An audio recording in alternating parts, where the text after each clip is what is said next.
بسم اللہ الرحمن الرحیم۔ ہمارے چینل کو سبسکرائب کریں۔ جب بیوی کے پاس جائے تو کیا کہے؟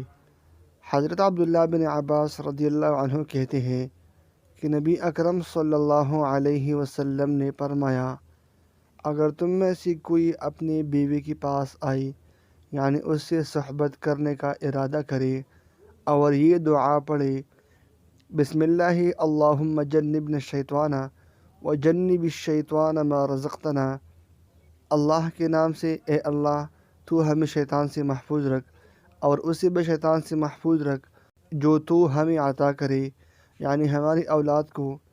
تو اگر اللہ نے ان کے درمیان اولاد دینے کا فیصلہ کیا ہوگا تو شیطان اسے کوئی نقصان نہیں پہنچا سکے گا۔ سبحان اللہ۔ مزید ایسے خوبصورت ویڈیو دیکھنے کے لیے چینل کو سبسکرائب کریں۔ جزاک اللہ خیر۔